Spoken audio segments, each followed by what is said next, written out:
My mother told me if I changed something in my body, I can't enter heaven.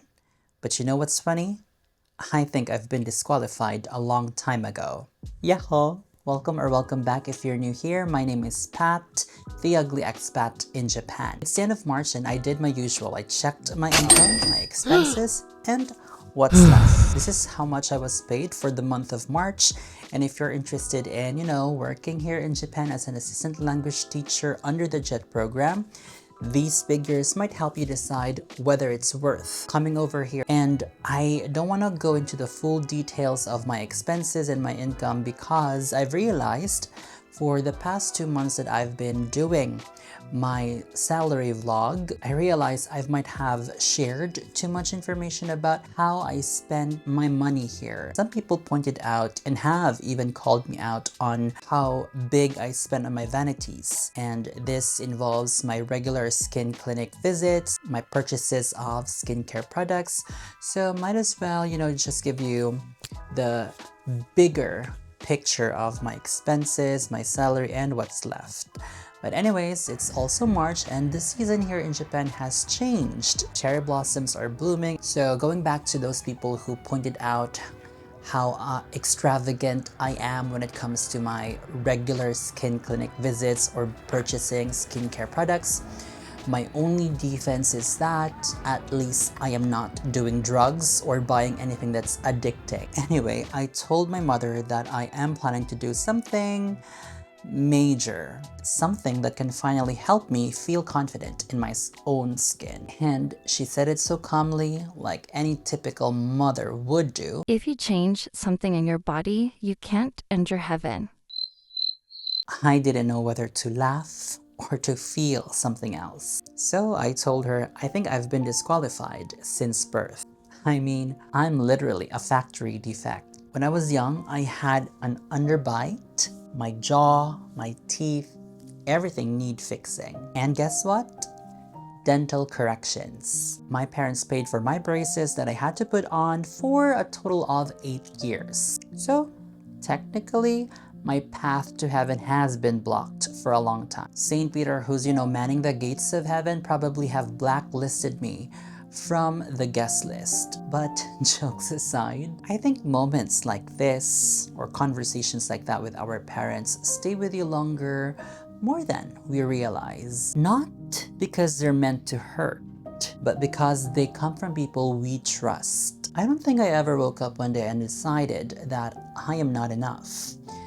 I believe it was built slowly from small comments, small moments that stacked up over time. I remember one moment clearly back when I was still a student. Some people pointed out some things about how I looked and they laughed. It wasn't a big moment for them, but for me, it stayed. And the worst part is sometimes those same kinds of comments don't come from strangers.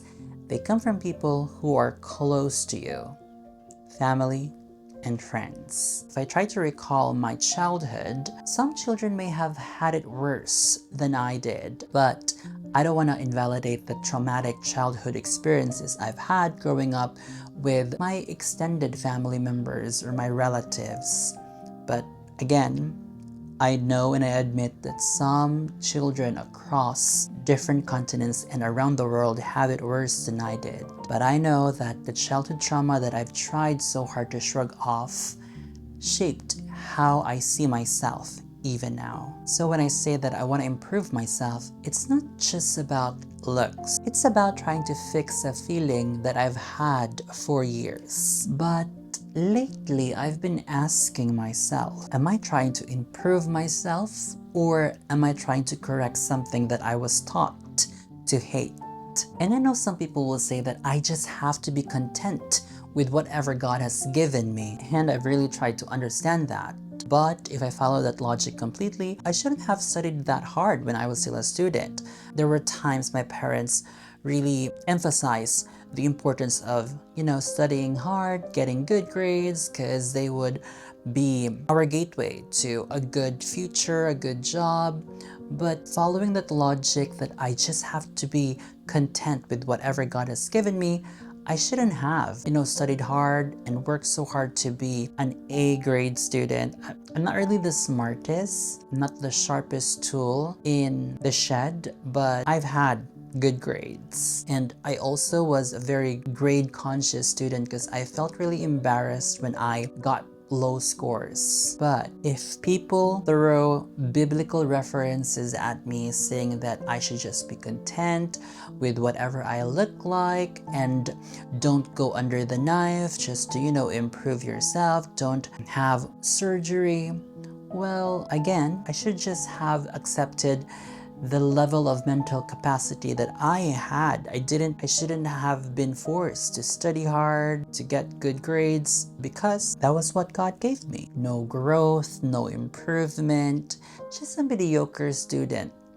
But I wasn't. I tried so hard to be part of the cream of the crop. So I don't really see why some people are throwing those, biblical references to people who are planning to enhance themselves through cosmetic surgeries. Because staying where you are, not working on improving yourself, that's not how life works. We improve our skills, we improve our mindset. So why is it so wrong to improve how we see ourselves physically? And you know what? I even tried to look up biblical references saying that God is against, cosmetic surgery or enhancing our physical traits. But I didn't see something that was directly saying that. And as far as I remember, there are only 10 commandments that, God gave. Is getting surgery against God's commandments? Is it the 11th commandment now? So, since I wasn't able to find a direct biblical reference or verse saying something against enhancing our physical traits, maybe it's more cultural than biblical when people, tell you to stay away from cosmetic surgery. But yeah, since that conversation with my mother, I tried to avoid bringing up the same topic because I know if I talk about it again, I might just hear more discouraging comments, and I know for myself that I won't back out from an argument. In fact, I've already made my rebuttal and I've prepared some points about physical enhancement.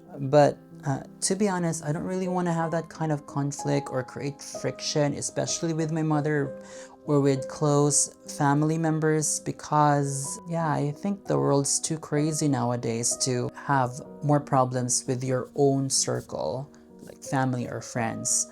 So I've decided to, just don't talk about it to them anymore. Just surprise them on the day when I will be done with whatever that I want to work on myself. Yeah, basically I'll just keep it to myself because this kind of discussion is not only emotionally draining, but it's also financially draining. And because of that initial conversation with my mother, I realized that I do not only need to, prepare myself financially for the operation or for the enhancement that I am planning to, but also I have to look for an accommodation because once I push through with it, I believe staying at home and healing at home won't be very beneficial for my case since my mother is not 100% supportive of this plan. So just to avoid negativity or hearing comments from them or being a burden to them, to have them taking care of me during my healing phase. So I need to prepare more financially to look for an accommodation to, somehow heal in solitude. This video is not to put my mother in, bad light because she may just be afraid of the side effects or the repercussions. Is it the right word? Or yeah, like the operation might not go smoothly or successful. So yeah, I think she's just worried, but maybe there's a part of her that's still very, how would I say, traditional when it comes to physical enhancements. One of the reasons that pushed me to somehow pursue this is that when I was still a student, I got bullied. Although some people again might have it worse than I did, still I was bullied. And when I told my mother of the instances when I got bullied, you know what she replied? She just told me not to mind the bullies. But that does not work always. I would have wanted her to, talk to my homeroom teachers to tell them that I was being picked on, but she just told me to not mind the bullies, let God do the karma, and I was forced to toughen my skin, and I dealt with my bullies myself. Somehow it had a positive effect because I became a little bit resilient and I learned to fight back. So yeah, maybe during that time when she gave that advice, she was doing her best with whatever she knew was the best for that situation, because motherhood does not come with a manual. I believe it's a very difficult job, so I don't really blame her for that. So I think my experience when it comes to bullying and when my mother advised me on how to deal with bullies is that I realized what I really wanted back then and even until now is just a little more understanding and support.